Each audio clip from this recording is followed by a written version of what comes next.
Evening, everyone. Thank you for joining us for our student town hall for COVID-19 updates. We've got just a few updates this evening, so we should be fairly short tonight. I want to kick things off with just a couple of reminders from our Wellness Center.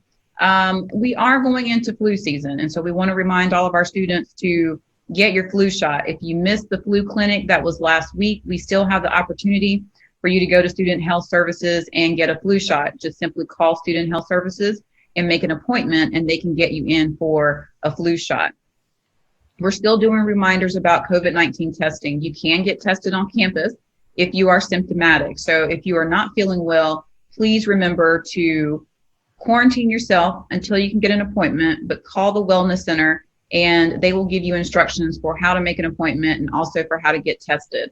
Please be mindful that if you do call and make an appointment and you get tested, that there will be a quarantine associated with that testing until your results come back. So please be mindful of that. Also, we want you to add your parents to your health information. So if your parents would like to get information about your status or about your testing, please be mindful that they have to have that form on file that says we can release that information to your parents.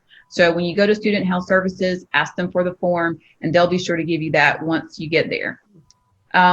Also, we are doing a new dashboard, so be on the lookout for a new COVID-19 dashboard. So we've heard your concerns about why the numbers are the way they are each day. So the new dashboard will show our daily totals, and that way you can see day to day how we're changing and how we're progressing. We want to also remind you about how the numbers get to the dashboard. So testing does not equate to a positive case. So just because we test someone, that does not mean that that number is going to show up on the dashboard. So for instance, when we did the testing in Brown Residence Hall, yes, we tested 42 people, but that number is not going to show up on the dashboard as 42. Only a confirmed positive case is going to show up on the dashboard. So since there were no confirmed positive cases from that, there were no numbers to show up on the dashboard. So please be mindful that testing does not equate to an actual positive case. Encourage your fellow students that if they're feeling sick, to go to the Wellness Center and get tested. We want everyone that is not feeling well and showing any symptoms of COVID-19 to please get tested. I'm going to turn things over now to Chantal Bouchereau in our housing department. We have some updates and some things that we're still working on in the housing department. Chantal, if we can start off with visitation. I know that's still some concern in the housing front. Can we talk a little bit about the visitation policy? Thank you, Haley, and good evening, everyone. Visitation policy, no one is allowed to visit the residence hall but the respective residents of those buildings. My staff continues to be challenged and to deal with violations of the visitation policy. And students know that that is the expectation. Please follow the expectation. As I mentioned previously, we don't want you to not have any visitors because we are trying to be mean about it or whatever. It is a safety issue. It is a health and safety matter that we do not bring anybody into the buildings that don't reside there. You are not allowed to go door to door to visit your friends. Please help us. If your roommates are doing that, your suite mates, please reach out to the RAs, reach out to the area coordinators, the graduate hall directors, the assistant directors to report these situations because we take our health and safety very seriously. And we want you to do the same. And thank you so much for those of you who are actually adhering to the policy, because I know that some of you are following the policy. So we really want to thank you for that. Thanks, Chantal. And what about outside folks, family members? I know we get a lot of questions about, can my mom come by? Can my dad come in? Talk about family members too. No one. Your mom and dad can come and wait outside and you can go visit with them outside. The impetus behind this is that we don't want to bring anyone into the community because we don't know where they've been, okay? We don't know where they've been. We don't know what's going on, okay? So the way that we do that in talking to my colleagues at other institutions, they do the same thing. We don't want anybody who is not a member of the community to come in. And that's the issue. Like I told a mother who contacted me last week, she wanted to go into her daughter's room. And I explained to her, I said, you can't. And she understood. She was very reasonable. She understood. And it's not an ideal situation for anyone. We know that. But that is one of the measures that we have agreed to adhere to and to adopt. And I really appreciate if people could follow that. Some folks, I'm understanding that they allow vendors to come into the building to deliver their belongings, their food and stuff. No, please don't do that. Don't do that. They're not allowed in the building during the regular time, non-COVID times. Please don't do that. Okay. Show a little bit of compassion and care for one another by following the policies. Thank you.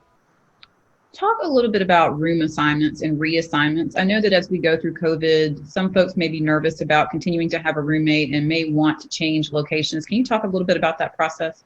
Sure. We started the room change process, I think a few weeks ago. And students have to go into the portal. They have to apply, and my staff receive the information. Students are allowed or granted a room change depending on what exactly they're looking for, and also on the order in which their application is received. My staff is doing a great job at processing those through. And students are also coming to us saying, well, I don't want a roommate.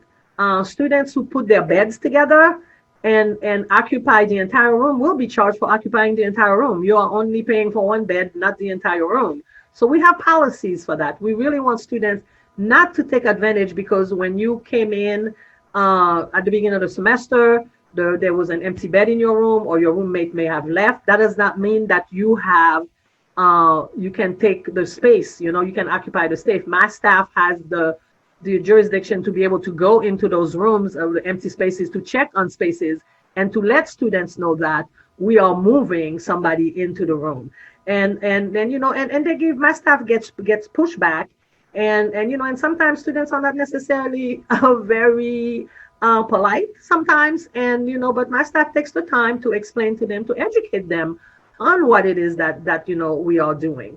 And if you're having any roommate conflict, any roommate problems, and you've worked through the roommate agreement, please reach out to the hall staff so they can help you figure things out. More than likely, we continue to try to consolidate, okay? And so students who are fine with their roommate, that's a great thing. Try to make sure that you guys are always in the room or in the apartment or in the suite. So make sure that you communicate effectively so that you don't find yourselves with conflicts and stuff like that.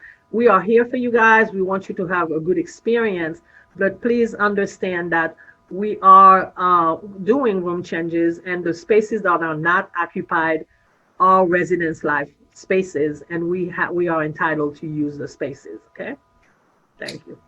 We're getting close to the end of the semester, and there will be some policies, I'm sure, about the dormitories, the residence halls closing. Can you talk a little bit about the process that's going to need to take place as we head into the close of the semester? Sure. So students have, as we get to the close of the semester, students need to start making plans now. If they don't have a vehicle and their parents needs to come, they need to come and pick them up. The residence close at noon on the 24th. And what that entails is that they will receive a letter, an email from us telling them on how to prepare the room for closing. Okay, the steps outlined in the email, we expect them to follow. So they have to take their trash out. There's a lot of things that we want students to do to make sure, lowering the temperature in their room. So my staff will go behind them after the halls close. We will check every single room, because one of the things that tends to happen sometimes in the winter, if things are not, if the temperature in the room is not set appropriately, sometimes pipe freeze up and things can happen. So we want to make sure that students take, if you have any medication that you need to take with you, any valuables, take them with you. Once the halls close on November 24th at noon, you will not be allowed to come back in the residence halls, okay? And we will reopen on January 30th at noon for returning students. New first-time freshmen and transfer students will come earlier than that. But so January 30th. So remember, November 24th, start making arrangements to go home at noon, okay? No later than noon. Okay, thank you. Thanks, Chantal. As we said, we had a very brief update today, so please adhere to the housing policies. And if you have questions about what's going on in housing and residence life, please contact those folks. They're happy to talk to you, and they're happy to give answers for your parents as well. So we're all in this together, and we want to make sure you have the information that you need. Remember that there's COVID information on our COVID Connect website. You can reach that site from our main page and also our dashboard. We're updating the dashboard daily for the numbers of our COVID cases that are here on campus. And if ever you have any questions about those numbers, feel free to contact us, and we're glad to explain those numbers as well. So thank you all for joining us today. Keep an eye out on your email, students. In particular, we will probably change the schedule of our town hall meetings.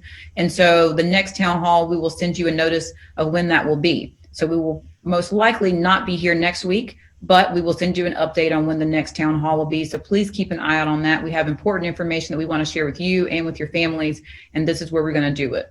Thanks so much, and we'll see you all soon.